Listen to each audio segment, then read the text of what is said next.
consultants, let's talk about selling. I know if you're anything like me, when I joined Mary Kay, I was not planning to change women's lives. I was not planning to be in Mary Kay very long, but I was hoping to make money, and that meant selling the product. So selling is a part of what Mary Kay talked about. She talked about booking, coaching, selling, and recruiting. So we're going to talk about how we sell the product. You can do whatever you want. You're an independent consultant with Mary Kay, so you can just pass out catalogs all day long if you want. And I'm not going to bat an eye because it is your business. You do not work for me, and you don't even technically work for Mary Kay. You work for yourself. So as long as you stay in the guidelines, you're fine. But I am going to talk to you about how to make a lot of money. If you're like me, that might interest you. When we sell products in Mary Kay, we let people try it first. It's at the skincare classes and the facials when people actually get to try the product before they buy it that you get lifelong customers, you get people using the product correctly so they get the best results, and they are hooked. So once you watch my other video about how to get bookings, you're going to be great, you're going to be set, you have the appointment, and you show up, and you want to throw up. Okay, as a new consultant, that's totally normal. I got really nervous. The good news is I got you all hooked up with the videos on how to pack your mesh bags with the mirrors, how to pack your starter kit, how much inventory to bring with you, and the whole shebang. So let's talk about showing up prepared. You're there, you're prepared, just the way we've talked about in all the other videos. First thing you're going to do after you set the table is you're going to use your script, and you're going to follow the heck out of that script because it is going to lead you straight. And the first thing in your script is an I story. I stories are ridiculously important. People buy from the Mary Kay consultant because they are a person and they have a relationship with them. So if you just want a business to feel like a transaction, what's going to stop people from just going to another department store and buying their cosmetics and skincare? It's different when you share your story and who you are. And once you're facialing people who are referrals, I mean, they really know virtually nothing about you. So facialing your friends and family in the beginning, that's your practice. They might already know how many kids you have, or they might already know what your major is in college. But what they don't know is why you're doing Mary Kay. So your I story is going to be something like this. What you did before Mary Kay, and if your brand's making new, it's what you're doing right now, where you're at in your life, okay? And then what you're doing with your Mary Kay business. What is your current goal? What is it that you're doing? And then the last thing is where you're going with your business. And you don't have to be a Kristen that's painting the vision of a free car at your first Mary Kay party. But I will tell you that where you set your sights, people will be excited to help you get there. So you kind of get to share with people how they're helping make a difference by doing the facial with you, and that makes them feel really good. So when I was a new consultant, I talked about my kids a little bit, I talked about what my husband was doing, I talked about, what I loved and what I was passionate about, and then I told people why I'm doing Mary Kay. Well, my family needed more income and I needed out of the house. It was very, very simple.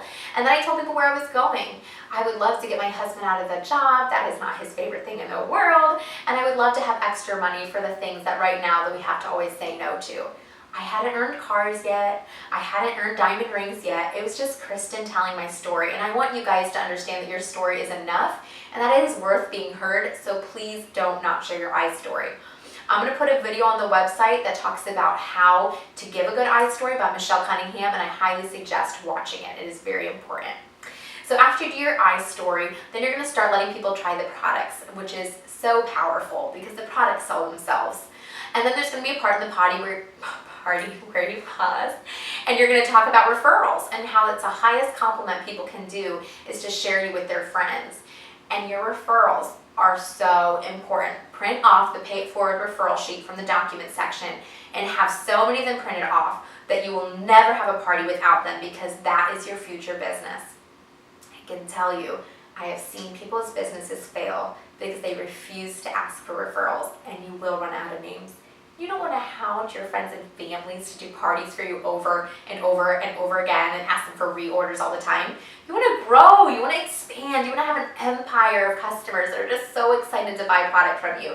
So when you do the referrals, you're going to want to have a bunch of sheets printed off. And the good news is that if you don't have an awesome printer or you don't have a colored printer, Office Depot does a big deal for Mary Kay women. You just log on to Mary Kay In Touch, go up to the search engine and search Office Depot, and there's a coupon you can print off, and it's awesome. My first bill at Office Depot was over $150 for printing stuff. I didn't even think that was legal to spend that much on printing something. And then I gave them my little Mary Kay thing, and it went to $50. So that's pretty awesome. You should never have an excuse not to have plenty of referral sheets printed off. So once you've printed off your referral sheets and you have them there, you pass one out to everybody at the table, and there's the script is in your script on what to say, but people are going to fill those out and you will collect them. But that's incredibly important because that's your future business. The next thing you're going to do is you're going to go through the party. They're going to finish doing the products, and then there's a part where you're going to do the roll-it bag close, which I have a video there for you, so you're welcome. I have a video that's going to show you exactly how to do it. With verbatim, you can use my words and you'll sell a buttload having those roll-it bags filled for everybody at the table. And if you don't have inventory on hand, having your full roll-it bag is awesome. So you're going to do that, and then you're going to meet with everybody individually. You'll meet with them individually. You'll definitely meet with them individually. You must meet with them individually. Girl, there is money that you are leaving on the table when you meet with people at a table. Let me explain to you what this looks like because, ooh, this is so key. If I have a table of women and I'm giving them facials, and at the end, I say, okay, so Chantel, what did you like today? Did you have fun? What would you like to take home? Okay, Beth, did you have fun today? What products did you like? What do you want to take home? I'm going to sound like a broken, stinking record, and people are going to be like, is she like a clone? Like, are Mary Kay women really this weird?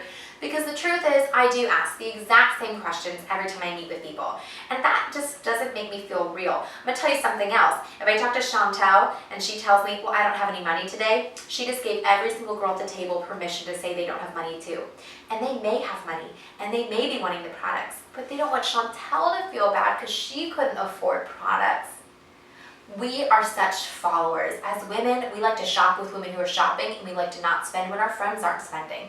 That's the way we are. So when you meet with people individually, I ask them to bring their customer profile card, I ask them to bring their bundle sheet, which you're definitely using at your party, your bundle sheet, and then they come back with me and I meet with them in a different room. I've been in dorm rooms before where we met in the bathroom because it was a place separate. If I'm in a family living room area that's connected, going from the dining room over to a couch is not far enough. They can still hear what you're saying, and it's still awkward. And they're still making decisions based off of the other people in the room. So I'm not saying you have to do it in a bathroom, but I've sat on bedroom beds.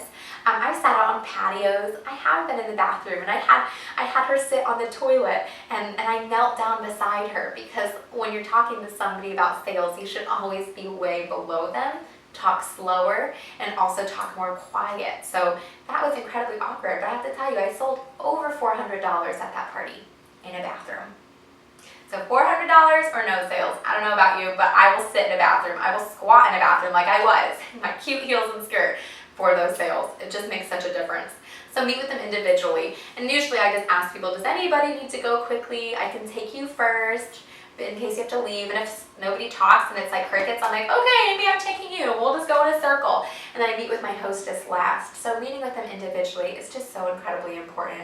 By the same token, if Chantel had wanted to buy the whole thing, everybody else is going to feel bad or pressured to buy things, and I don't want people to buy out of pressure because they're not going to be loyal customers, or they might return to me, and I really don't want to be in that situation. So I hope you understand the importance of closing individually. Let's talk about the individual close, because this is really where the sale is made. So when I'm meeting with somebody individually, like I said, talking slower, talking more quiet, and also being lower. I like to hunch over a little bit. I want to just be there to listen. These women are shopping, and shopping is a spiritual experience for women. We really love to do it. You know, shopping for me, it just gives me a high. I love it. So I want these women to not be talked at and nabbing. Really, it's about learning to zip your lips and just let the woman shop. You're there for the question she has. So on the script that's on my website that you'll be using for the whole party up until this point, there are some great closing questions, and I want you just to memorize those and use them. They're very simple, and you'll ask these questions and you'll listen. But for the very last question, my favorite way to say it is, what would you like to invest in today? And then I zip my lips. And I'll tell you what, if I could make a longer video, I would just be pausing for 5 minutes to show you how incredibly awkward it can be. But the truth is, as awkward as it is for you, that woman's looking at investing a decent amount of money. She is shopping. Not everybody's an impulse buyer, not everybody's a speed buyer. You know, some of us like to really look at things and think about it, ask some questions. So zip those sticking lips. The first person to speak loses. The first person to speak loses. You'll get better at this the more you do it. And I know it's hard when you love the products and you want them to buy everything but you're talking them out of buying things and they're just like, shut up, you crazy Mary Kay woman. So please don't be that person. So close with them individually. First, you're going to work on the sales. So you're going to just ask them. They try the product. Let them decide if they want it. You know, what would you like to invest in today? Zip. She tells you. You pull out a sales slip. I love to have a bulletin board with me with sales slips on it where I can keep her customer profile card and take notes on the back. And I just start filling out her sales slip and I say, do you want to pay with cash, card, or check? That's my next question. Oh my gosh. I'm not like, okay, are you sure? Or yeah, that's going to look so good on you. You look 50 years younger.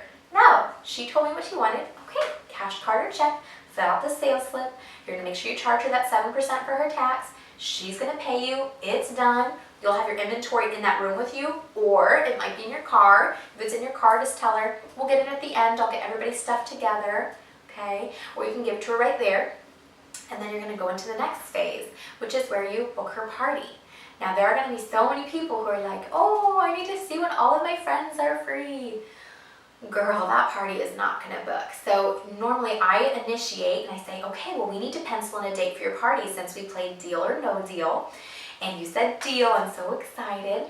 So I have your referral sheet here. Would you please put a star next to the names of the women you want to invite? So she does that. That way I can contact the other women if I need to for more bookings. So I know who she's inviting. I say, awesome. So you already have your guest list. And if you want to add more people too, that's fine. Do daytimes or evenings work better for you? Just like when you're booking an appointment, like from texting and referrals, that's how you book that appointment. And if she says, evenings, great, give her 2 options. She gives you the day. You say, okay, awesome, this day. Do you want to do this time or this time? Or to say 6 o'clock? Okay, and then you use a pencil it in, you take her little gift card from Deal or No Deal and you put her date and time on it. You give it back, say, this is your reminder, I can't wait to give you your gift. I would suggest putting her gift on your planner, that way you can bring it to her party. You say, awesome, okay, so we've got your party booked. That happens to me sometimes and it's super easy and I don't have to struggle with anybody. Every now and then I just want to set you up for when it's not that easy. And when I say, okay, now we just need to book your Deal or No Deal party, and she says, well, I was thinking in like July. Like, if it's not July, no. They need to understand, like, it's just a couple people, it only takes an hour, and I'm going to work around your schedule, okay? Or if people say, oh my goodness, like, I'm going to just have to get a hold of my friends, and I'll let you know what works for them. What I say is, oh, I'm so busy, and my business is so booked up, and what I found is, like, just me and you finding a date that works, and then seeing how many of your friends can come is way better, and you're going to get a better turnout. But if you wait and get a hold of your friends, we're never going to find a time to book this party, and I really want you to earn this free product. That'll shut them up real fast. They're like, yeah, we do need to get me free product. Let's find a time that works, and we'll just see what friends can show up. So that's a really great way to do it. Another thing is if somebody's saying, well, I just can't set anything up now because I'm way too busy, or if they're like, well, why do you want to book it next week? That's like super soon. I usually play Deal or No Deal and book within 2 weeks. I always say, okay, well, I'm booking the next 2 weeks right now. And if you're like, oh, that's too soon, I don't think I could do that. I say, well, you know, I've been doing this business for a while now, and what I found is that if we book it out too far, your excitement goes down and your friends aren't as excited because you're excited right now. Like, these products are awesome. You're excited about free stuff.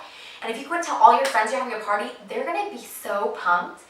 But if it's more than 2 weeks away, that excitement goes away and they're way less likely to come, which means less likely that we have good sales at your party and less likely that you're going to get more free product. So I hope that helps you. Just know that you're going to just be fabulous and awesome at getting people to book with you. That whole process of selling the product really is not selling. I tell people all the time, I don't sell Mary Kay, but people buy a lot of Mary Kay from me because we're just showcasing a product and then letting them decide. So read your script, zip your lips, have fun, share your story, and you're going to do great.